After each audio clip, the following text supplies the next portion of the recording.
ಸ್ನೇಹಿತರೆ, ಚಿಕ್ಕಮಗಳೂರಿಗೆ ಸ್ವಾಗತ ಸುಸ್ವಾಗತ. ಇವತ್ತು ನಾವು ನಮ್ಮ ಜೊತೆ ಸದಾಕಾಲ ಎಷ್ಟೋ ವಿಡಿಯೋಗಳು ಮಾಡಿದ್ವಿ. ಈ ಓಣಿ ಮನೆ ಪ್ರಕಾಶನ ಏನಿದ್ದಾರೆ ಮೇಕನಗದ್ದೆ ಲಕ್ಷ್ಮಣಗೌಡರು ಇವತ್ತು ತಮ್ಮ ಬರಹಗಳಿಂದ ಇಲ್ಲಿ ಮಲೆನಾಡು ಭಾಗದಲ್ಲಿ ಹೆಸರುವಾಸಿ ಆದರು. ಮಲೆನಾಡಿನ ಸಂಸ್ಕೃತಿ ಆಚಾರ ವಿಚಾರಗಳನ್ನು ಭಾಳ ಮಾಡ್ಕೊಂಡು ಬಂದಿದ್ದಾರೆ. ಸೊ ಹಾಗಾಗಿ ಅವರು ಮಲೆನಾಡಿಗೆ ಬೇಕಾದಂತಹ ಅದ್ಭುತವಾದ ವಿಚಾರಗಳನ್ನು ಅವರು ಪುಸ್ತಕ ರೂಪದಲ್ಲಿ ಇವತ್ತು ಬಿಡುಗಡೆ ಮಾಡ್ತಾ ಇದ್ದಾರೆ. ಆ ಪುಸ್ತಕಗಳನ್ನು ನಿಮ್ಗೆ ತೋರಿಸ್ತೀನಿ ಬನ್ನಿ. ಸೊ ಅವರಿಗೆ ಗಣ್ಯರು ಈ ಒಂದು ಭಾಗದಲ್ಲಿ ಬರ್ತಾ ಇದ್ದಾರೆ. ಓಣಿ ಮನೆ ಪ್ರಕಾಶನ್ ಅವರ ಹಲವು ಬುಕ್ಗಳನ್ನು ಇವತ್ತು ಬಿಡುಗಡೆ ಮಾಡ್ತಾ ಇದ್ದಾರೆ. ಸೊ ಈ ಬಿಡುಗಡೆ ಕಾರ್ಯಕ್ರಮ ನಿಮ್ಗೆ ತೋರಿಸ್ತೀನಿ. ಅವರು ಮಲೆನಾಡಿನ ಭಾಗದ ಅಪರೂಪದ ಹಲವು ಪುಸ್ತಕಗಳನ್ನು ಬರೆದಿದ್ದಾರೆ. ನನ್ನ ಜೊತೆ ಹಲವು ವಿಡಿಯೋಗಳನ್ನು ನಾನು ಮಾಡಿದ್ದೀವಿ. ಹಲವು ಶಾಸನಗಳ ಬಗ್ಗೆ ಅಲ್ಲಿ ಅವರು ತುಂಬ ಡೀಟೇಲ್ ಆಗಿ ಎಕ್ಸ್ಪ್ಲೇನ್ ಮಾಡಿದ್ದಾರೆ. ಸೊ ಹಳೆ ಶಾಸನ ಏನಿದೆ ಅದನ್ನು ಕೂಡ ಅವರು ಕಂಡಿಡಿದು ಆ ಶಾಸನದ ಬಗ್ಗೆ ಹಲವು ವಿಚಾರಗಳನ್ನು ಕನ್ನಡಕ್ಕೆ ಟ್ರಾನ್ಸ್ಲೇಟ್ ಮಾಡಿ ನಿಮಗೆ ಈಗಾಗಲೇ ತಿಳಿಸಿದ್ದಾರೆ. ಇವತ್ತು ಓಣಿ ಮನೆ ಪ್ರಕಾಶನ 25 ವರ್ಷದ ಒಂದು ಶುಭ ಸಮಾರಂಭ. ಇವತ್ತು ಗಣ್ಯರೆಲ್ಲ ಈ ಪ್ರೋಗ್ರಾಮಿಗೆ ಬಂದಿದ್ದಾರೆ. ಸೊ ಇಲ್ಲಿ ಮಲೆನಾಡದಿಂದ ಮಲೆನಾಡಿನ ಸಂಸ್ಕೃತಿ ಆಚಾರ ವಿಚಾರಗಳ ಬಗ್ಗೆ ಇವತ್ತು ಅವರು ಪುಸ್ತಕ ರೂಪದಲ್ಲಿ ಹಲವು ಹಳೆಯ ಪುಸ್ತಕಗಳನ್ನು ಬಿಡುಗಡೆ ಮಾಡ್ತಾ ಇದ್ದಾರೆ. ಸೊ ಇವತ್ತು ಆ ಪುಸ್ತಕಗಳನ್ನು ನಿಮಗೆ ತೋರಿಸ್ತೀವಿ. ಸೊ ಏನು ಗಣ್ಯರು ಏನು ಬಂದಿದೆ ಅವ್ರ ಬಗ್ಗೆ ಹೇಳುವಂಥ ವಿಚಾರಗಳು ಏನಿದೆ ನೋಡೋಣ ಬನ್ನಿ.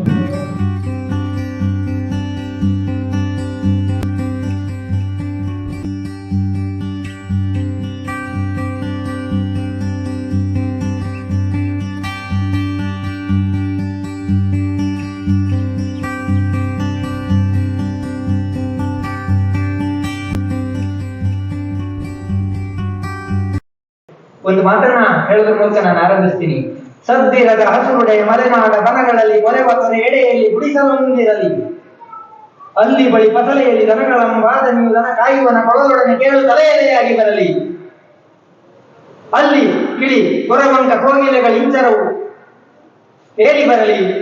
ಅಲ್ಲಿ ಕನ್ನಡದ ಹಬ್ಬಗಳು ದಿನದಿನ ಸವಿಯೂಟ ವಿಕ್ಕುತ್ತಿರಲಿ ನನಗೆ ಅನ್ನುವಂಥ ಕುವೆಂಪುವರ ಆಶಯ ಗೀತೆಯ ಸಾರಾಂಶವನ್ನ ದಿನವೂ ನಿತ್ಯ ನಿರಂತರ ನೂತನವಾಗಿ ಈ ಕನ್ನಡ ನಾಡಿ ಮುದ್ದಗಳಕ್ಕೆ ಆಗ ಮಾಡ್ತಾ ಇರ್ತಕ್ಕಂಥ ಈ ಮಹಾಚೇತನಗಳ ಎದುರುಗಡೆ ನಾನು ಅತ್ಯಂತ ಪ್ರೀತಿಯಿಂದ ಅವರನ್ನು ನಾನು ಈ ಕಾರ್ಯಕ್ರಮ ಸ್ವಾಗತಿಸ್ತಾ ಇದ್ದೇನೆ.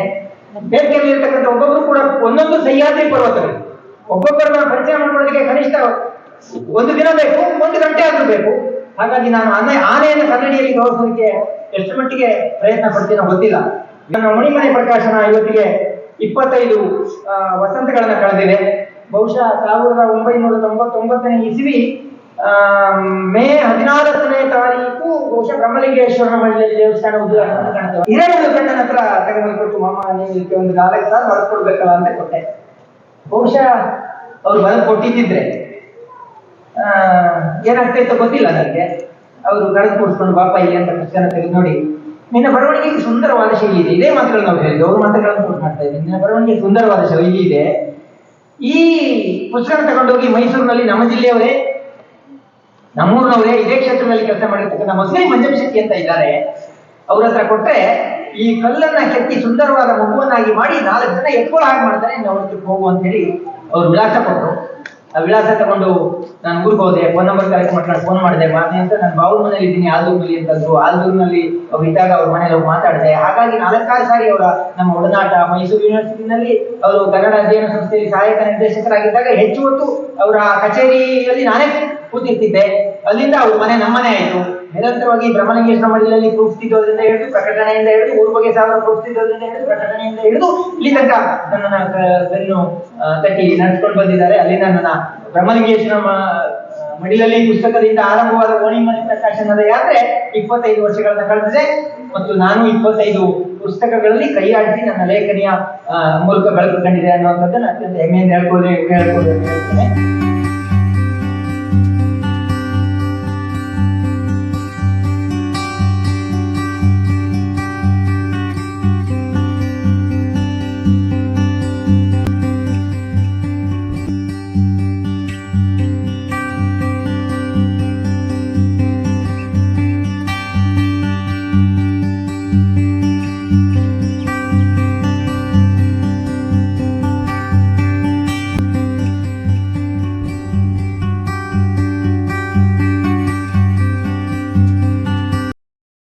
ಶ್ರೀ ಮೇಕನಗದ್ದೆ ಲಕ್ಷ್ಮಣಗೌಡರ 7 ಪುಸ್ತಕಗಳು ಇವತ್ತು ಬಿಡುಗಡೆ ಆಗಿದೆ. ನನಗೂ ಅವರಿಗೂ ಸುಮಾರು 30 ವರ್ಷಗಳ ಪರಿಚಯ. ನಾನು ಮಾಡಿದ ಕೆಲಸ ಏನಂತಂದ್ರೆ, ಅವರು ಎಲ್ಲೇ ವೀರಗಲ್ಲುಗಳನ್ನ ಶಾಸನಗಳನ್ನು ಪತ್ತೆ ಹಚ್ಚಿದ್ರು ಕೂಡ ಅದನ್ನು ನನಗೆ ಕಳಿಸ್ಕೊಡ್ತಾ ಇದ್ದರು. ಅವರಿಗೆ ನಾನು ಬೆನ್ತಟ್ಟುವ ಕೆಲಸ ಮಾತ್ರ ಮಾಡಿದ್ದೀನಿ. ಒಂದು ಅವರು ಸಹನೆಯನ್ನು ಮೆಚ್ಚಬೇಕು. ತೀರ್ಥಹಳ್ಳಿ ತಾಲೂಕಿನಲ್ಲಿ ಹಾರೋಗುಳಿಗೆ ಅಂತ ಹೇಳಿ ಒಂದು ಶಾಸನ, ಭಾಳ ದೊಡ್ಡ ಶಾಸನ ಸೌದು ಹೋಗಿತ್ತು, ನಾಗರಿ ಲಿಪಿ.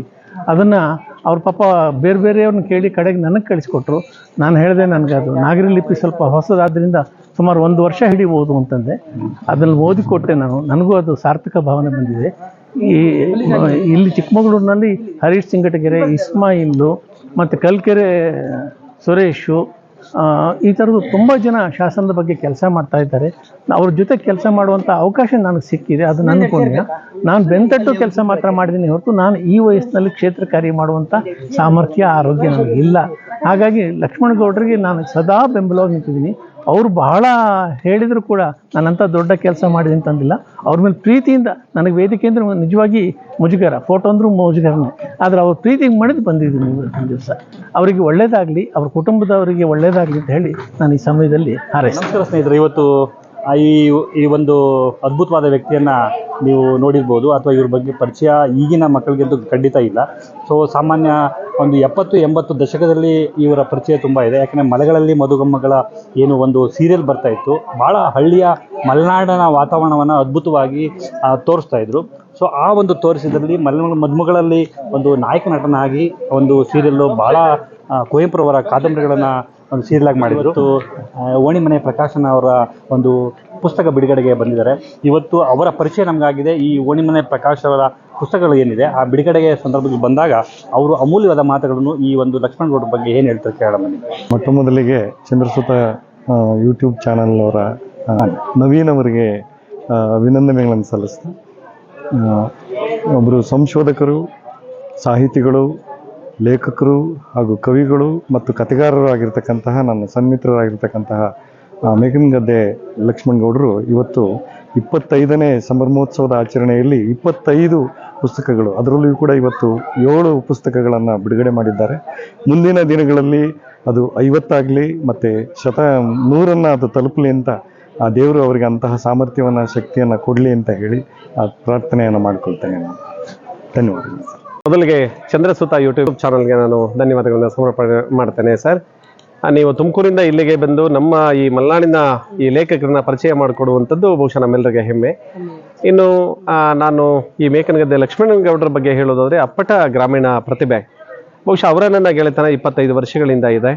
ಅಲ್ಲಿಂದ ಇಲ್ಲಿವರೆಗೆ ಅವ್ರು ಏನೇ ಮಾಡಿದ್ರು ಕೂಡ ನನಗೊಂದು ಫೋನ್ ಹಾಯಿಸ್ತಾರೆ, ಅಣ್ಣ ಹೀಗೆ ಮಾಡ್ತಾ ಇದ್ದೀನಿ, ಯಾಕೆ ನನ್ನ ಹೆಸರು ಲಕ್ಷ್ಮೇಗೌಡ ಅಂತ ಹೇಳಿ, ಹೀಗೆ ಮಾಡ್ತಾ ಇದ್ದೀನಿ, ಸರಿನಾ ತಪ್ಪಾ ಅಥವಾ ಮಾಡ್ಲಾ ಅಂತ. ಖಂಡಿತವಾಗಿ ಆಮೇಲೆ ಪೇಪರ್ಗಳಲ್ಲಿ, ಪ್ರಜಾವಾಣಿ ಪೇಪರ್ಗಳಲ್ಲಿ ಅವರು ಶಾಸನಗಳನ್ನ ಅಧ್ಯಯನ ಮಾಡಿರುವಂಥದ್ದು ಅಥವಾ ಬೇರೆ ಬೇರೆ ಚಟುವಟಿಕೆಗಳನ್ನ, ಸಮಾಜಮುಖಿ ಚಟುವಟಿಕೆಗಳನ್ನ ಮಾಡ್ತಾ ಇದ್ದದ್ದು ಕಂಡಾಗ ಹೃದಯ ಹಿಗ್ಗಿ ಬರುತ್ತೆ. ನನ್ನ ಸ್ನೇಹಿತನಿಗೆ ಏನು ಸಹಾಯ ಮಾಡ್ಬೋದು ಅಂತೇಳಿ ನಾವೇ ಒಳಗಡಿನಲ್ಲಿ ಆಲೋಚನೆ ಮಾಡಿ ಮಾಡುವಂಥ ಪ್ರಯತ್ನವನ್ನು ಮಾಡ್ತಾ ಇದ್ದೀವಿ. ಬಹುಶಃ ಅವ್ರಿಗೀಗ 54 ವರ್ಷ ಇದೆ. 54 ವರ್ಷದಲ್ಲಿ ಅತ್ಯಂತ ಮೌಲ್ಯಯುತವಾದಂಥ, ಅಂದರೆ ನಾನು ಏನು ನಿರೂಪಣೆ ಮಾಡಬೇಕಂದ್ರೆ ಹೇಳಿದೆ ಸಂವೇದನಾಶೀಲತೆ ಅಂತ. ಈಗ ಎಲ್ಲೋ 2000-3000 ಜನಕ್ಕೊಂದು ಆ ಸಂವೇದನಾಶೀಲತೆ ಇರುತ್ತೆ, ನೋಡಿದ್ದನ್ನ ಅಕ್ಷರ ರೂಪಕ್ಕೆ ಇಳಿಸ್ಬೇಕು ಅಂತ ಹೇಳಿ. ಸೊ ಅಂಥ ಅಪರೂಪದ ಗ್ರಾಮೀಣ ಪ್ರತಿಭೆ ನಮ್ಮ ಲಕ್ಷ್ಮಣಗೌಡರು. ಗ್ರಾಮೀಣ ಭಾಗದಲ್ಲಿ ತೇಜಸ್ವಿಯವರು ಏನು ಮಾಡ್ತಾ ಇದ್ರು ಮಲೆನಾಡಿನ ಭಾಗದಲ್ಲಿ, ಅದೇ ಥರದ ಕಾಯಕವನ್ನು, ಅದೇ ಥರದ ಬರಹವನ್ನು ಇವರು ರೂಢಿಸ್ಕೊಂಡಿದ್ದಾರೆ ಅನ್ನುವಂಥದ್ದು ಹೆಗ್ಗಳಿಕೆ. ಅಲ್ಲಿ ಸೂಕ್ಷ್ಮತೆ ಇರುತ್ತೆ, ಸಂವೇದನಾಶೀಲತೆ ಇರುತ್ತೆ, ಪ್ರಾಮಾಣಿಕತೆ ಇರುತ್ತೆ, ಪಾರದರ್ಶಕತೆ ಇರುತ್ತೆ. ಸೊ ಇವೆಲ್ಲವೂ ಅವರಲ್ಲಿ ಇದೆ. ನನ್ನ ಆಶಯ ಒಂದೇನೆ, ಬಹುಶಃ ಅವರು ಆರ್ಥಿಕವಾಗಿ ಅಷ್ಟೊಂದು ಸಬಲರಲ್ಲ. ನಮ್ಮ ಕನ್ನಡ ಸಾಹಿತ್ಯ ಪರಿಷತ್ತು ಅಥವಾ ವಿವಿಧ ಕನ್ನಡಕ್ಕಾಗಿ ದುಡಿತಕ್ಕಂಥ ಎಲ್ಲ ಸಂಘಟನೆಗಳು ಅವರಿಗೆ ಸಪೋರ್ಟ್ ಮಾಡಿದ್ರೆ ಇನ್ನೊಂದಷ್ಟು ಅವರಲ್ಲಿ ಇರ್ತಕ್ಕಂಥ ಆ ವಿಚಾರವಂತಿಕೆ ಕೃತಿ ರೂಪಕ್ಕೆ ಇಳಿಯುತ್ತೆ, ಅದು ಸಮಾಜಕ್ಕೆ ಅರ್ಪಣೆಯಾಗುತ್ತೆ. ಇಂದು ಮುಂದೆಂದು ಅದು ಇವತ್ತಿನ ಎಲ್ಲ ಕಾಲಮಾನದ ಘಟನೆಗಳನ್ನು ಅಥವಾ ವಿಷಯಗಳನ್ನು ಮುಂದಕ್ಕೆ ವರ್ಗಾವಣೆ ಮಾಡುತ್ತೆ ಅನ್ನುವಂಥ ಆಶಯವನ್ನು ಹೇಳ್ತಾ, ನೀವು ಕೂಡ ನಿಮ್ಮ ಮಾಧ್ಯಮದ ಮೂಲಕ ಅವ್ರ ಪರಿಚಯವನ್ನು ಮಾಡಿಕೊಡೋ ಕೆಲಸ ಮಾಡ್ತಾ ಇರಿ. ಧನ್ಯವಾದಗಳು, ಒಳ್ಳೆಯದಾಗಲಿ. ಆಮೇಲೆ ಕೊನೆಯದಾಗಿ ನಾನು ನಮ್ಮ ಲಕ್ಷ್ಮಣಗೌಡರ ಸ್ನೇಹಿತನಾಗಿ ನಾನೊಂದು ಅಂಧಮಕ್ಕಳ ಶಾಲೆಯಲ್ಲಿ ಕೆಲಸ ಮಾಡ್ತಾ ಇದ್ದೇನೆ. ನಮ್ಮಲ್ಲಿ 6-16 ವರ್ಷದ ಅಂಧಮಕ್ಕಳಿದ್ದರೆ ಕರ್ನಾಟಕದ ಯಾವುದೇ ಭಾಗದಲ್ಲಿ ಇರಲಿ ನಮ್ಮ ಶಾಲೆಗೆ ಸೇರಿಸಿದ್ರೆ ಉಚಿತವಾಗಿ ಅವರಿಗೆ ಶಿಕ್ಷಣವನ್ನು ಕೊಟ್ಟು, ತರಬೇತಿಯನ್ನು ಕೊಟ್ಟು, ಸತ್ಪ್ರಜೆಗಳನ್ನಾಗಿ ಮಾಡುವಂಥ ಕೆಲಸವನ್ನು ನಾವು ಮಾಡ್ತಾ ಇದ್ದೀವಿ. ದಯಮಾಡಿ ಹಾಗಿದ್ದವರು ನಮ್ಮ ನವೀನ್ ಸರ್ನ ಸಂಪರ್ಕ ಮಾಡಿದ್ರೆ ನಾನು ಅವರಿಗೆ ಉಳಿದ ಎಲ್ಲ ಮಾಹಿತಿಗಳನ್ನು ಮಕ್ಕಳನ್ನ ಹೇಗೆ ಸೇರಿಸಬೇಕು ಅನ್ನುವಂಥ ಎಲ್ಲ ಮಾಹಿತಿಗಳನ್ನು ಕೊಡ್ತಾರೆ. ಧನ್ಯವಾದಗಳು ಸರ್. ಕೃಷ್ಣನವರು ನಮ್ಮ ಊರಿನ ಪಕ್ಕದಹಳ್ಳಿಯವರು, ಮುಂಚೆಯಿಂದಲೂ ಆತ್ಮೀಯರು. ಅವರು ನಾವೆಲ್ಲ ಯೂನಿವರ್ಸಿಟಿ ಎನ್ಸೈಕ್ಲೋಪೀಡಿಯಾ ಸಂಶೋಧನೆ ಅಂತ ಹೇಳಿ ಗಂಭೀರವಾದ ವಿಷಯ ತಗೊಂಡು ಕೆಲಸ ಮಾಡ್ತಿದ್ದಾಗ ಅವರು ಈ ಸಾಹಿತ್ಯವನ್ನು ಸಮಾಜಕ್ಕೆ ಸಂಪರ್ಕಿಸುವಂಥ ಪಾಪ್ಯುಲರ್ ಆಗಿ ಮಾಡುವಂಥ ಒಂದು ಕೆಲಸ ಕೈ ಹಾಕಿದ್ದಾರೆ. ಅವರ ಕೃತಿಗಳು ಉತ್ತಮವಾಗಿವೆ. ಅವರ ಪ್ರಯತ್ನ ಯಶಸ್ವಿಯಾಗಲಿ. ಜನಸಾಮಾನ್ಯರಿಗೆ ಸಾಹಿತ್ಯದ ಬಗ್ಗೆ ಆಸಕ್ತಿ ಹುಟ್ಟಲಿ ಅಂತ ಹಾರೈಸ್ತೇನೆ. ನಮಸ್ಕಾರ. ನಾನು ಮಂಜುಳಾ ಹುಲ್ಲಹಳ್ಳಿ ಅಂತ, ಇಲ್ಲಿ ಯುವ ಸಬಲೀಕರಣ ಮತ್ತು ಕ್ರೀಡಾ ಇಲಾಖೆ ಉಪನಿರ್ದೇಶಕಿಯಾಗಿದ್ದೇನೆ. ಇವತ್ತು ಒಂದು ಅತ್ಯಂತ ಅಮೂಲ್ಯವಾದಂತಹ ಕಾರ್ಯಕ್ರಮಕ್ಕೆ ನಾವೆಲ್ಲರೂ ಬಂದಿದ್ದೇವೆ. ಬಹಳ ವಿಶಿಷ್ಟವಾದಂತಹ ಕಾರ್ಯಕ್ರಮ. ಮೈಸೂರು ಮಾನಸ ಗಂಗೋತ್ರಿ ಕನ್ನಡ ಅಧ್ಯಯನ ಸಂಸ್ಥೆಯ 5 ಜನ ವಿದ್ವಾಂಸರು ಸೇರಿ ಮತ್ತು ಅದರ ಜೊತೆಗೆ ಚಿಕ್ಕಮಗಳೂರಿನ ಸಮಸ್ತ ವಿದ್ವಾಂಸರು ಮತ್ತು ಓಣಿಮನೆ ಊರಿನ ಮತ್ತು ಮೂಡಿಗೆರೆಯ ಎಲ್ಲ ಬಂಧುವರು ಸೇರಿ ಆಚರಿಸಿದಂತಹ ಒಂದು ಸುಂದರವಾದಂತಹ ಕಾರ್ಯಕ್ರಮ. ಪುಸ್ತಕ ಬಿಡುಗಡೆ ಕಾರ್ಯಕ್ರಮ ಅಂತ ಅಂದರೆ ಒಂದು ರೀತಿ ಪುಸ್ತಕ ಬರವಣಿಗೆಗಿಂತಲೂ ವಿಶೇಷವಾದಂತಹ ಮಹತ್ವವನ್ನು ಪಡೆದುಕೊಳ್ಳುವಂತಹ ಸಂದರ್ಭ. ಪುಸ್ತಕವನ್ನು ಬರೀಬೇಕಾದರೆ, ಅಲ್ಲಿಯ ಲೇಖನಗಳನ್ನು ಬರೀಬೇಕಾದರೆ ಲೇಖಕ ಒಬ್ಬನೇ ಅಂತರ್ಮುಖಿಯಾಗಿ ತಾನು ಪಡೆದಂತಹ ಅನುಭವಗಳನ್ನು ದಾಖಲಿಸ್ತಾ ಹೋಗಿರ್ತಾನೆ. ಆದರೆ ಪುಸ್ತಕ ಲೋಕಾರ್ಪಣೆ ಆಗುವಂತಹ ಸಮಯ ಇದೆಯಲ್ಲ, ಇದು ತುಂಬ ವಿಶೇಷವಾದಂತಹ ಸಂದರ್ಭ. ಆ ಪುಸ್ತಕದ ಒಳ ಹೂರಣಗಳು ಏನಿವೆ ಅನ್ನೋದನ್ನು ನಾಗರಿಕರಿಗೆ, ಸಾರ್ವಜನಿಕರಿಗೆ ತಿಳಿಯಪಡಿಸುವಂತಹ ಒಂದು ಸಂದರ್ಭ. ಆ ಲೇಖಕನ ಜೊತೆಗೆ ಮತ್ತು ಆ ಕೃತಿಯ ಸಮಗ್ರ ಪರಿಚಯವನ್ನು ಮಾಡಿಕೊಡುವಂತಹ ಒಂದು ವಿಶಿಷ್ಟವಾದಂತಹ ಒಂದು ಆಯಾಮದ ಸಂದರ್ಭ. ಇಂತಹ ಒಂದು ಕಾರ್ಯಕ್ರಮ ಇವತ್ತು 7 ಪುಸ್ತಕಗಳು 25 ವರ್ಷಗಳ ಒಂದು ರಜತ ಸಂಭ್ರಮದ ಉತ್ಸವದ ಒಂದು ಸಂದರ್ಭದಲ್ಲಿ ಬಿಡುಗಡೆ ಆಗ್ತಾ ಇರೋದು. ಮತ್ತು ಇದನ್ನು ಓಣಿಮನೆ ಪ್ರಕಾಶನ ಅಂತ ಹೇಳಿ ಲೇಖಕರೇ ತಮ್ಮ ಪ್ರಕಾಶನದ ವತಿಯಿಂದ ಬಿಡುಗಡೆ ಮಾಡ್ತಾ ಇರೋದು. ಮತ್ತು ಇದಕ್ಕೆ ಇಡೀ ಅವರ ಕುಟುಂಬ ಮತ್ತು ಮೂಡಿಗೆರೆಯ ಬಂಧುಗಳು ಸಹಯೋಗ ನೀಡಿರೋದು ತುಂಬ ವಿಶೇಷ ಅಂತ ಅನ್ನಿಸ್ತು. ಮೇಕನಗದ್ದೆ ಲಕ್ಷ್ಮಣಗೌಡರು ವಿಜ್ಞಾನ ಶಿಕ್ಷಕರು ಮೂಲತಃ, ಆದರೆ ಅವರ ಪ್ರವೃತ್ತಿ ಎಲ್ಲ ಸಾಹಿತ್ಯ ಮತ್ತು ಸಂಸ್ಕೃತಿಯ ಜೊತೆಗಿನ ತುಡಿತದಲ್ಲಿ ಇದೆ. ಅವರು ಮಾತಾಡ್ತಾ ಹೇಳಿದರು ಒಂದು ಮಾತು, ನಾನು ಮಾಡುವಂತಹ ಕೆಲಸ ನಾನು ತಗೊಳ್ಳುವಂತಹ ಸಂಬಳಕ್ಕೆ ಸೂಕ್ತವಾಗಿರಬೇಕು, ಇಲ್ಲಾಂದರೆ ಆ ಸಂಬಳವನ್ನು ತೆಗೆದುಕೊಳ್ಳೋದೇ ವ್ಯರ್ಥ ಅಂತ ಹೇಳಿ. ಅವರು ತೆಗೆದುಕೊಳ್ಳುವಂತಹ ಸಂಬಳದ ಒಂದೊಂದು ಪೈಸೆಗೆ ಕೂಡ ಅವರು ತಮ್ಮ ಕಾಣಿಕೆಯನ್ನು ಕೊಡಬೇಕು ಅನ್ನುವಂತಹ ಅತ್ಯಂತ ಪ್ರಾಂಜಲ ಮನಸ್ಸಿನಿಂದ ಕೆಲಸ ಮಾಡ್ತಾ ಇದ್ದಾರೆ. ಅವರು ಶಿಕ್ಷಕರಾಗಿ ತಮ್ಮ ಅಮೂಲ್ಯವಾದಂತಹ ಸಮಯವನ್ನು ಶಿಕ್ಷಣಕ್ಕೂ ಕೂಡ ಕೊಡ್ತಾ ಇದ್ದಾರೆ. ಅದರ ಜೊತೆಗೆ ಒಬ್ಬ ಜವಾಬ್ದಾರಿಯುತ ನಾಗರಿಕನಾಗಿ ನಮ್ಮ ಸಂಸ್ಕೃತಿ ಸೇವೆಗೆ, ನಮ್ಮ ಪರಂಪರೆಗೆ ಏನೆಲ್ಲ ಕೊಡಬಹುದು ಅಮೂಲ್ಯವಾದಂತಹ ಸಮಯವನ್ನು, ಅದನ್ನು ಅತ್ಯಂತ ನಿಷ್ಠತೆಯಿಂದ, ಅತ್ಯಂತ ಬದ್ಧತೆಯಿಂದ ಕೊಡ್ತಾ ಇದ್ದಾರೆ. ಆ ಕಾರಣಕ್ಕೆ ಇವತ್ತು 7 ಪುಸ್ತಕಗಳು ಬಿಡುಗಡೆ ಆಗ್ತಾ ಇರೋದು. ಇದರ ಜೊತೆಗೆ ಅವರು ಬರೆದಿರುವಂತಹ ಜೀವನ ಚರಿತ್ರೆಗಳು ಕೂಡ ತುಂಬ ವಿಶೇಷವಾಗಿ ಜನಮಾನಸವನ್ನು ಮುಟ್ಟಿವೆ. ಇಂತಹ ಕೆಲಸಗಳು ನಿರಂತರವಾಗಿ ಸಾಗ್ತಾ ಇರಲಿ. ಅವರು ನಮ್ಮ ಚಿಕ್ಕಮಗಳೂರಿನ ಅಮೂಲ್ಯವಾದಂಥ ಆಸ್ತಿ ಅಂತ ಹೇಳಿ ತುಂಬ ಹೆಮ್ಮೆಯಿಂದ ಹೇಳ್ಕೊಳ್ತೇನೆ. ಅವರಿಗೆ ಮತ್ತು ಅವರ ಕುಟುಂಬಕ್ಕೆ ಒಳ್ಳೆಯದಾಗಲಿ. ಇಂತಹ ಕೆಲಸಗಳು ಮತ್ತಷ್ಟು ಸಾಗ್ತಾ ಇರಲಿ ಅಂತ ಹೇಳಿ ಆಶಿಸ್ತೇನೆ. ಒಳ್ಳೆಯದಾಗಲಿ. ನಾನು ಮಡ್ಡಿಕೆರೆ ಗೋಪಾಲ್ ಅಂತೇಳಿ ಮೈಸೂರು ಜಿಲ್ಲಾ ಕನ್ನಡ ಸಾಹಿತ್ಯ ಪರಿಷತ್ತಿನ ಅಧ್ಯಕ್ಷನಾಗಿ ಸೇವೆಯನ್ನು ಮಾಡ್ತಾ ಇದ್ದೇನೆ. ನಾನು ಮೂಲತಃ ಮೇಕನಗದ್ದೆ ಲಕ್ಷ್ಮಣಗೌಡರು ಏನಿದ್ದಾರೆ ಅವರ ಪಕ್ಕದ ಊರಿನವರು, ಮಡ್ಡಿಕೆರೆ ಅಂತೇಳಿ. ಅಲ್ಲಿಂದ ಹೋಗಿ ಕಾನೂನು ವ್ಯಾಸಂಗಕ್ಕಾಗಿ ಮೈಸೂರಿಗೆ ಹೋದವನು. ಅಲ್ಲೇ ಉಳಿದುಕೊಂಡು ಈಗ ಸಾಹಿತ್ಯ ಪರಿಷತ್ತಿನ ಅಧ್ಯಕ್ಷನಾಗಿ ಸೇವೆಯನ್ನು ಮಾಡ್ತಾ ಇದ್ದೇನೆ. ಭಾಳ ಈ ದಿವಸ ಒಂದು ಸಂಭ್ರಮದ ದಿವಸ. ಯಾಕೆಂದರೆ ಮೇಕನಗದ್ದೆ ಲಕ್ಷ್ಮಣಗೌಡರ ಪ್ರಕಾಶನ ಸಂಸ್ಥೆಯ ಜೊತೆಯಲ್ಲಿ ಈ ದಿವಸ ಅವರ 7 ಕೃತಿಗಳನ್ನು ಒಟ್ಟಾರೆಯಾಗಿ ಒಮ್ಮೆಗೆ ತರುವಂಥ ಒಂದು ದೊಡ್ಡ ಸಾಹಸದ ಕೆಲಸವನ್ನು ಮಾಡಿದ್ದಾರೆ. ಅದೊಂದು ಚಿಕ್ಕಮಗಳೂರು ಜಿಲ್ಲೆಯಲ್ಲಿ ಒಂದು ರೀತಿ ದಾಖಲೆ ಅಂತ ನಾನು ಅಂದ್ಕೊಂಡಿದ್ದೇನೆ. ಹಾಗಾಗಿ ಅವು ಅಪರೂಪದ ಕೃತಿಗಳು, ವಿಭಿನ್ನವಾದ ಕೃತಿಗಳ ಆಶಯಗಳನ್ನ ಇರ್ತಕ್ಕಂಥ 7 ಕೃತಿಗಳನ್ನು ಹೊರತರುವಂಥ ಕೆಲಸವನ್ನು ಮಾಡಿದ್ದಾರೆ. ಹಾಗಾಗಿ ಅದೊಂದು ಸಂತೋಷ ಅಂತ. ಮೇಕನಗದ್ದೆ ಲಕ್ಷ್ಮಣಗೌಡರು ಕೇವಲ ಕಥೆಗಾರರು, ಕಾದಂಬರಿಕಾರರು ಅಥವಾ ಕವಿ ಅಲ್ಲ, ಇದಕ್ಕೆ ಮೀರಿದ ಸಮಾಜಮುಖಿಯಾಗಿ ಚಿಂತನೆಗಳು ಅಂತ ಅನೇಕ ಸಂಶೋಧನಾತ್ಮಕ ಗ್ರಂಥಗಳನ್ನು ಹೊರತರುವಂಥ ಕೆಲಸ, ಜೊತೆಯಲ್ಲಿ ಆ ಊರಿನ ಇತಿಹಾಸ, ವ್ಯಕ್ತಿ ಪರಿಚಯ, ಹೀಗೆ ವೈವಿಧ್ಯಮಯವಾದಂಥ ಅಪರೂಪದ ಕನ್ನಡದ ಸೇವೆಯನ್ನು ಮಾಡಿ ಇಲ್ಲಿಯ ಹಳೆ ತಲೆಮಾರಿನ ಲೇಖಕರನ್ನು ಪರಿಚಯ ಮಾಡುವಂಥ ಕೆಲಸ, ಅನೇಕ ಶಾಸನಗಳು, ಶಿಲಾಶಾಸನಗಳನ್ನು ಪತ್ತೆ ಹಚ್ಚಿ ಅದನ್ನು ಸಂಶೋಧನೆ ಮಾಡಿ ಅದರ ಇತಿಹಾಸವನ್ನು ಕೆದಕಿ ನಾಡಿಗೆ ಕೊಡುವಂಥ ಕೆಲಸವನ್ನು ಅವರು ಮಾಡಿದ್ದಾರೆ. ಹಾಗಾಗಿ ಒಂದು ಸಂಭ್ರಮ. ಹಾಗೆ ಇಲ್ಲಿ ವಿಶೇಷ ನಡೆಯತಕ್ಕಂಥ ಊರ ಬಗ್ಗೆ ಸಾವಿರ ಅಂತಕ್ಕಂಥ ಒಂದು ಸುಗ್ಗಿ ಹಬ್ಬ, ಹಾಗೆ ದೇವರಿಂದದಲ್ಲಿ ನಡೀತಕ್ಕಂಥ ಜಾತ್ರೆ, ಇವೆಲ್ಲ ಐತಿಹಾಸಿಕ ದಾಖಲೆಗಳಲ್ಲಿರ್ತಕ್ಕಂಥ ವಿಷಯಗಳು. ಅದನ್ನು ಮರು ನಿರ್ಮಾಣ ಮಾಡಿ ಮತ್ತೆ ಜನತೆಗೆ ಕಟ್ಟಿಕೊಡುವಂಥ ಕೆಲಸವನ್ನು ಮಾಡ್ತಾ ಇದ್ದಾರೆ. ಬಹುಶಃ ಅವರು 25 ಕೃತಿಗಳನ್ನು ಇದುವರೆಗೂ ಸಂಪಾದನೆ ಮಾಡಿ ಈ ನಾಡಿನ ಸಾಹಿತ್ಯ ಕ್ಷೇತ್ರವನ್ನು ಶ್ರೀಮಂತಗೊಳಿಸಿದ್ದಾರೆ.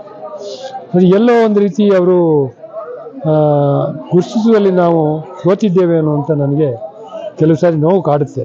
ಹಾಗಾಗಬಾರ್ದು. ಸಾಹಿತಿಗಳಿಗೆ ಸಿಗುವಂಥ ಮನ್ನಣೆ, ಗೌರವ ಸಿಗಬೇಕು. ಅವರಿಗೆ ಮುಂದಿನ ದಿವಸಗಳಲ್ಲಿ ಅದು ಸಿಗುವಂತಾಗಲಿ, ಇನ್ನೂ ಹೆಚ್ಚಿನ ಸಾಹಿತ್ಯದ ಕ್ಷೇತ್ರದಲ್ಲಿ ಕೆಲಸ ಮಾಡುವಂತಾಗಲಿ. ನನ್ನ ಜೊತೆಯಲ್ಲಿ ಅಂಬಳಿಕೆ ಹಿರಿಯಣ್ಣ ಕುಲಪತಿ, ವಿಶ್ರಾಂತ ಕುಲಪತಿಗಳು ಅವರು ಬಂದಿದ್ದಾರೆ. ಜೊತೆಯಲ್ಲಿ ಡಾಕ್ಟರ್ ಮಂಜಪ್ಪ ಶೆಟ್ಟಿ ಮಸಗಳಿ ಅವರು, ಇನ್ನೊಬ್ಬ ಡಾಕ್ಟರ್ DS ಜಯಪ್ಪಡ ಅವರು, ಇನ್ನೊಬ್ಬರು ಪ್ರೊಫೆಸರ್ HM ನಾಗರಾಜರವರು, ಅವರು ಸಹ ಸಾಹಿತ್ಯ ಕ್ಷೇತ್ರದಲ್ಲಿ ಹಾಗೆ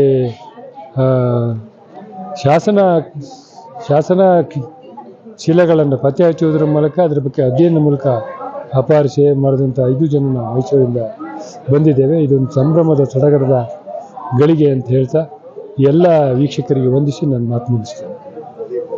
ಮೇಕನಗದ್ದೆ ಲಕ್ಷ್ಮಣಗೌಡರು ನಾನು ಗಮನಿಸಿದಂತಹ ನಮ್ಮ ಸಾಹಿತ್ಯೋಪಾಸಕರಲ್ಲಿ ಒಬ್ಬ ಗಣ್ಯ ಸಾಹಿತ್ಯದ ಆರಾಧಕರು. ಅವರು ಕವನ, ಕಾದಂಬರಿ, ಜೀವನ ಚರಿತ್ರೆ, ಅಭಿನಂದನ ಗ್ರಂಥಗಳು, ಜಾನಪದ ಸಂಸ್ಕೃತಿ ಅಧ್ಯಯನ ಎಲ್ಲವನ್ನೂ ಬಹುಶಿಸ್ತಿಯ ನೆಲೆಯಲ್ಲಿ ಕೆಲಸ ಮಾಡಲಿಕ್ಕೆ ಪ್ರಯತ್ನ ಮಾಡಿದ್ದಾರೆ. ಅವರು ಒಬ್ಬ ಬಹುಶ್ರುತ ವಿದ್ವಾಂಸ ಅಂತ ನಾವು ಕರಿಬೋದು. ಅಷ್ಟೇ ಸೃಜನಶೀಲವಾದಂಥ ಶಕ್ತಿಯನ್ನು ಸಂಪಾದಿಸ್ಕೊಂಡಿರುವಂಥ ವ್ಯಕ್ತಿ. ವಿಶೇಷವಾಗಿ ಅವರಿಗೆ ಶಾಸನಗಳಲ್ಲಿ ಆಸಕ್ತಿ. ಶಾಸನಗಳನ್ನು ಹುಡ್ಕೊಂಡು ಅವರು ಹೋಗಿದ್ದಾರೆ.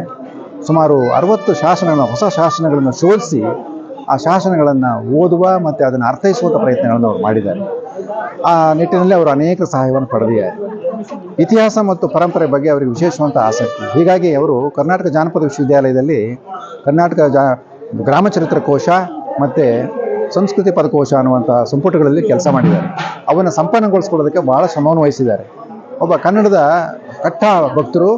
ಕನ್ನಡದಲ್ಲಿ ಸುಮಾರು 25ಕ್ಕೂ ಹೆಚ್ಚು ಕೃತಿಗಳನ್ನು ಹೊರತಂದು ಇವತ್ತು ಹೆಸರು ಮಾಡಿದ್ದಾರೆ.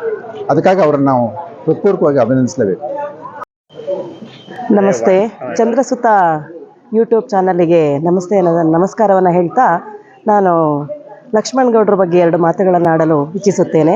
ನನ್ನ ಹೆಸರು ಪದ್ಮಾವತಿ TS. ನಾನು ಮೊರಾರ್ಜಿ ದೇಸಾಯಿ ವಸತಿ ಶಾಲೆಯಲ್ಲಿ ಹಿಂದಿ ಭಾಷಾ ಶಿಕ್ಷಕಿಯಾಗಿ ಕಾರ್ಯನಿರ್ವಹಿಸುತ್ತಿದ್ದೇನೆ.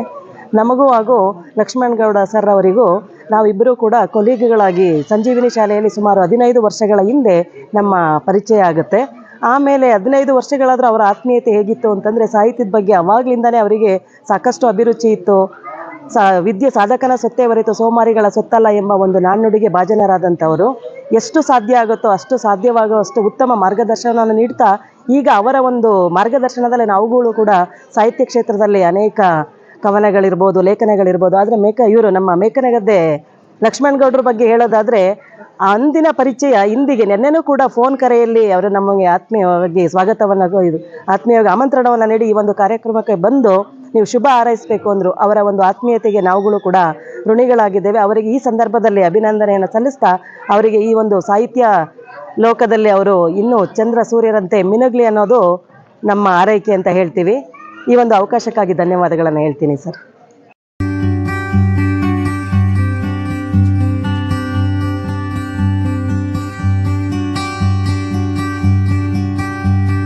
ಸ್ನೇಹಿತರೆ, ಎಂದಿನಂತೆ ಸದಾ ನಾವು ಯಾವಾಗಲೂ ಜೊತೆಲಿರ್ತೀವಿ. ಹಲವು ಶಾಸನಗಳ ಬಗ್ಗೆ ನಾನು ಈಗಾಗಲೇ ವಿಡಿಯೋಗಳನ್ನು ಮಾಡಿದ್ದೀವಿ. ಜೊತೆಗೆ ಹಲವು ಹಬ್ಬ ಹರಿದಿನಗಳ ಬಗ್ಗೆ ಮತ್ತು ಮಲೆನಾಡಿನ ಸಂಸ್ಕೃತಿಗಳ ಬಗ್ಗೆ ಮೇಕನಗದ್ದೆ ಲಕ್ಷ್ಮಣಗೌಡರು ಪುಸ್ತಕ ರೂಪದಲ್ಲಿ ಮತ್ತು ನನ್ನ ಜೊತೆ ಡಿಜಿಟಲ್ ಮಾಧ್ಯಮದಲ್ಲೂ ಸಹ ನನ್ನ ಜೊತೆ ಭಾಳ ಜೊತೆಲಿದ್ದರು. ಇವತ್ತು ಕೂಡ ಅವರು ಹಳೆಯ ವಿಡಿಯೋದಲ್ಲಿ ನಿಮಗೆ ಹೇಳಿದಾಗೆ ಅವ್ರ ಪುಸ್ತಕ ಬಿಡುಗಡೆ ಇದೆ ಅಂತ ನನಗೆ ಇನ್ವೈಟ್ ಮಾಡಿದರು. ಈ ಇನ್ವೈಟಲ್ಲಿ ಅವರು ಹಲವು ಪುಸ್ತಕಗಳನ್ನು ಬಿಡುಗಡೆ ಮಾಡಿದ್ರು. ಇವತ್ತು ಅದ್ಭುತವಾದ ಪುಸ್ತಕಗಳು ನನ್ನ ಜೊತೆ ಇದೆ, ನಮ್ಮ ಕೈಯಲ್ಲಿ ಸೇರಿದೆ. ಯಾಕಂದರೆ ಅವರ ಬರಹಗಳು ಹೇಗಿದೆ ಅನ್ನೋದನ್ನು ನೋಡುವ ಒಂದು ಸದಾವಕಾಶ ನಮಗೆ ಸಿಕ್ಕಿದೆ. ಇವತ್ತು ಆ ಲಕ್ಷ್ಮಣ್ ಗೌಡ್ರಿಗೆ ಇನ್ನೂ ಹೆಚ್ಚಿನ ಪುಸ್ತಕಗಳು ಸಿಗಲಿ, ಇನ್ನೂ ಹೆಚ್ಚೆಚ್ಚು ಕೃತಿಯ ಬರುವ ದೇವರ ಶಕ್ತಿ ಕೊಡಲಿ, ಜೊತೆಗೆ ಅವರಿಗೆ ಪ್ರಶಸ್ತಿಗಳು ಮುಂದೆ ಸಿಗಲಿ ಅನ್ನೋ ಒಂದು ಮಹಾದಾಶಯ. ಸೊ ಇಂದಿನಂತೆ ನಮ್ಮ ಜೊತೆ ಲಕ್ಷ್ಮಣ್ ಗೌಡರು, ಬನ್ನಿ ಅವರ ಒಂದು ವಿಚಾರಗಳನ್ನು ಕೇಳೋಣ ಬನ್ನಿ. ಇವತ್ತು ಓಣಿಮನೆ ಪ್ರಕಾಶನದ ಅತ್ಯಂತ ಅಸುವರ್ಣೀಯ ಅಕ್ಷರಗಳಲ್ಲಿ ಬರೆದಿಡಿದಂಥ ದಿನ. ಯಾಕೆ ಅಂತಂದರೆ ಇವತ್ತು 25 ಸಂವತ್ಸರಗಳನ್ನ ನಮ್ಮ ಸಂಸ್ಥೆ ಕಳೆದಿರ್ತಕ್ಕಂಥದ್ದು ಮತ್ತು 25 ಪುಸ್ತಕಗಳ, ನನ್ನ ಬರವಣಿಗೆ 25 ಪುಸ್ತಕಗಳು ಅನಾವರಣಗೊಂಡಿರ್ತಕ್ಕಂಥದ್ದು ಇವತ್ತು ಆಗಿರ್ತಕ್ಕಂಥದ್ದು ಅತ್ಯಂತ ಸಂತೋಷದ ಸಂಗತಿ. ನಾವು ಕರೆದಿದ್ದಂಥ ಎಲ್ಲ ಅತಿಥಿ ಅಭ್ಯಾಗತರು ನಮ್ಮ ಕರೆಯನ್ನು ಮನ್ನಿಸಿ ಬಂದು ಕಾರ್ಯಕ್ರಮವನ್ನು ಯಶಸ್ವಿಗೊಳಿಸಿದ್ದಾರೆ. ಬಹುಶಃ ಆಡಿಟೋರಿಯಮ್ಮು ಒಂದು ಹಂತದಲ್ಲಿ ತುಂಬಿ ತುಳುಕ್ತಾ ಇದ್ದಂಥ ಸಂದರ್ಭವನ್ನು ನಾವು ಗಮನಿಸಿದ್ದೇವೆ. ಅತ್ಯಂತ ಆಭಾರಿಯಾಗಿದ್ದೇವೆ ಈ ಕಾರ್ಯಕ್ರಮವನ್ನು ಯಶಸ್ವಿಗೊಳಿಸಿಕೊಟ್ಟಂಥ ಎಲ್ಲ ನಮ್ಮ ಅತಿಥಿ ಅಭ್ಯಾಗತಗಳಿಗೆ, ಗಣ್ಯಮಾನ್ಯರಿಗೆ, ಮೈಸೂರಿನಿಂದ ಬಂದು ನಮ್ಮ ಸನ್ಮಾನವನ್ನು ಸ್ವೀಕರಿಸ್ತಕ್ಕಂಥ ಎಲ್ಲ ಹಿರಿಯ ವಿದ್ವಾಂಸರಿಗೆ. ಬಹುಶಃ ನಾನು ಮೊಟ್ಟ ಮೊದಲು ಆರಂಭದಲ್ಲಿ 1999ನೇ ಇಸ್ವಿಯಲ್ಲಿ ಬ್ರಹ್ಮಲಿಂಗೇಶ್ವರ ಮಡಿಯಲ್ಲಿ ಬರೆಯೋದ್ರ ಮೂಲಕ ಶುರುವಾದ ಈ ನನ್ನ ಸಾಹಿತ್ಯ ಯಾತ್ರೆ ಬಹುಶಃ ನಮ್ಮ ನಡುವೆ ಅಂದಿಗೆ ನಮ್ಮ ಹಿರಿಯರು ಹೇಳ್ತಾ ಇದ್ದಂಥ ನಮ್ಮ ನಡುವೆ ಕಳೆದು ಹೋದ ಕಥೆಗಳು ಎನ್ನುವಂಥ ಈ ಕತೆ ಪುಸ್ತಕದಲ್ಲಿ ಸುಮಾರು 27 ಜನಪದ ಕಥೆಗಳನ್ನು ಬರೆದಿದ್ದೇನೆ. ನನಗೆ ಬಾಲ್ಯದಲ್ಲಿ ಕತೆ ಹೇಳ್ಕೊಟ್ಟಂಥ ಎಲ್ಲ ಹಿರಿಯ ವ್ಯಕ್ತಿಗಳನ್ನ, ಹಿರಿಯ ಚೇತನಗಳನ್ನ ಈ ಕತೆ ಪುಸ್ತಕದಲ್ಲಿ ಸ್ಮರಿಸಿದ್ದೇನೆ. ಕತೆ ಹೇಳ್ತಿವೆ ಕಲ್ಲುಗಳು ಬಹುಶಃ ಸುಮಾರು ಚಿಕ್ಕಮಗಳೂರು, ಹಾಸನ ಮತ್ತು ಶಿವಮೊಗ್ಗ ಜಿಲ್ಲೆಯಲ್ಲಿ ಇರ್ತಕ್ಕಂಥ 60ಕ್ಕೂ ಹೆಚ್ಚು ಅಪ್ರಕಟಿತ ಶಾಸನಗಳ ಸಂಕಲನ ಆಗಿದೆ. ಬಹುಶಃ ಎಪಿಗ್ರಾಫಿಯ ಕರ್ನಾಟಕದಲ್ಲಿ ದಾಖಲಾಗಿಲ್ಲದ ಈ ಶಾಸನಗಳ ಒಂದು ಅಧಿಕೃತ ಸಂಕಲನ ಆಗುತ್ತೆ ಇದು. ಇದರಲ್ಲಿ ಆ ಸಂಕಲನಗಳಿದ್ದಾವೆ. ಅದನ್ನು ಕತೆ ಹೇಳುತ್ತಿವೆ ಕಲ್ಲುಗಳು ಅಂತೇಳಿ ಚಿಕ್ಕಮಗಳೂರು ಜಿಲ್ಲೆಯ ಶಾಸನಗಳ ಸಮೀಕ್ಷೆ ಇದೆ, ವೀರಗಲ್ಲು ಮಾಸ್ತಿಗಳ ಬಗ್ಗೆ ವಿವರಣೆ ಇದೆ. ಅದೇ ರೀತಿ ಕಲಿಯೋಣು ಬಾರ ಅನ್ನುವಂಥದ್ದು ವಿಜ್ಞಾನ ವಿಷಯವನ್ನ ಹೇಗೆ ಪದ್ಯಗಳ ಮೂಲಕ ಬೋಧಿಸಬಹುದು ಅನ್ನೋದಕ್ಕೆ ನಾನು ವಿಜ್ಞಾನ ಶಿಕ್ಷಕನಾಗಿ ಕಂಡುಕೊಂಡಂಥ ಮಾರ್ಗದಲ್ಲಿ ಅತ್ಯಂತ ಯಶಸ್ವಿಯಾಗಿದ್ದೇನೆ ಮತ್ತು ಅದನ್ನು ನಾನು ಈ ಸಾರಸ್ವತ ಲೋಕಕ್ಕೆ, ಓದುಗರಿಗೆ ಮತ್ತು ವಿಜ್ಞಾನ ಶಿಕ್ಷಕರಿಗೆ ನೀಡ್ತಾ ಇದ್ದೇನೆ ಅತ್ಯಂತ ಪ್ರೀತಿಯಿಂದ. ಬಾಯಿ ರುಚಿ ಬಣ್ಣದ ಉಡುಗೆ ಅಂತಕ್ಕಂಥದ್ದು ನಮ್ಮ ಸುತ್ತಮುತ್ತ ಇರತಕ್ಕಂಥ 3 ಜೀವಿಗಳನ್ನು ಕುರಿತದ್ದು. ಒಂದು ಜೇನು ಹುಳು, ಇನ್ನೊಂದು ಚಗಳಿ, ಇನ್ನೊಂದು ರೇಷ್ಮೆ. ಇದು 7ನೇ ಕ್ಲಾಸ್ ಮಟ್ಟಕ್ಕೆ ಅವರ ಪಠ್ಯ ಪುಸ್ತಕದಲ್ಲಿ ಇರುತ್ತೆ. ಆದರೆ ಸ್ವಲ್ಪ ಹೆಚ್ಚಿನ ಮಾಹಿತಿ ಬೇಕು ಮಕ್ಕಳಿಗೆ ಅನ್ನೋ ಕಾರಣಕ್ಕಾಗಿ ನಾನು ಆ 3 ಅಂಶಗಳನ್ನ ಇಟ್ಕೊಂಡು ಈ ಪುಸ್ತಕವನ್ನು ಬರೆದಿದ್ದೇನೆ. ಇನ್ನು ಮಾಕನಹಳ್ಳಿ ದೊಡ್ಡ ಪೌಡ್ರ ಪುಸ್ತಕವನ್ನು ನಮ್ಮ ಆದಿಚುಂಚನಗಿರಿ ಮಠದಿಂದ ಪ್ರಕಟ ಮಾಡಿದ್ದಾರೆ. ಹಾಗೆ ಇನ್ನೊಂದು ಬೆಳದಿಂಗಳ ಜಾರೆ ಎನ್ನುವಂಥ ಪುಸ್ತಕ ಇದೆ. ಬೆಳದಿಂಗಳ ಜಾರೆ ಅನ್ನೋದು ಕಾದಂಬರಿ. ನಾನು ಕಾದಂಬರಿ ಕ್ಷೇತ್ರಕ್ಕೆ ಪದಾರ್ಪಣೆ ಮಾಡ್ತಾ ಇರತಕ್ಕಂಥದ್ದು ಇದು ಮೊಟ್ಟ ಮೊದಲನೇದಾಗಿ. ಇದುವರೆಗೆ ನಾನು ಸಂಶೋಧನಾ ಕ್ಷೇತ್ರದಲ್ಲಿದ್ದೆ. ಕವನ ಸಂಕಲನ, 4-5 ಕವನ ಸಂಕಲನ ಬರೆದಿದ್ದೆ. ಇದು ಬಹುಶಃ ನಾನು 1999ರಿಂದ 2003ರವರೆಗೆ ಏನು CRS ನಲ್ಲಿ ಭಾರತೀಯ ಕಾಫಿ ವಿದ್ಯಾಲಯದಲ್ಲಿ ಇದ್ನೋ ಅಲ್ಲಿಯ ಸಂದರ್ಭಗಳ ಚಿತ್ರಣವನ್ನು ಇದು ಕೊಡುತ್ತೆ. ಅಲ್ಲಿ ನಡೆದ ಘಟನೆಗಳ ವಿದ್ಯಮಾನಗಳನ್ನ 21 ದಿನಗಳಲ್ಲಿ ನಡೆದ ವಿದ್ಯಮಾನಗಳನ್ನ 21 ಪುಟಗಳಲ್ಲಿ 21 ಅಧ್ಯಾಯಗಳಲ್ಲಿ ಬರೆದಿಟ್ಟಿರ್ತಕ್ಕಂಥ ಕಾದಂಬರಿ. ನೈಜ ಘಟನೆಗಳಿಗೆ ಬಹಳ ಹತ್ತಿರವಾಗಿರ್ತಕ್ಕಂಥ ಕಾದಂಬರಿಯಾಗಿದೆ ಇದು. ಇದು ಕೂಡ ನನಗೆ ಅತ್ಯಂತ ಹೆಮ್ಮೆ ತಂದಿರ್ತಕ್ಕಂಥ ಅಂಶ. ಅದು ನನ್ನ ಕಾದಂಬರಿ. ಊರು ಬಗ್ಗೆ 1000 ರೀಪ್ರಿಂಟ್ ಆಗಿದೆ. ಒಟ್ಟು 7 ಪುಸ್ತಕಗಳು ಇವತ್ತಿನ ವೇದಿಕೆಯಲ್ಲಿ ಪ್ರಕಟ ಆಗಿದೆ.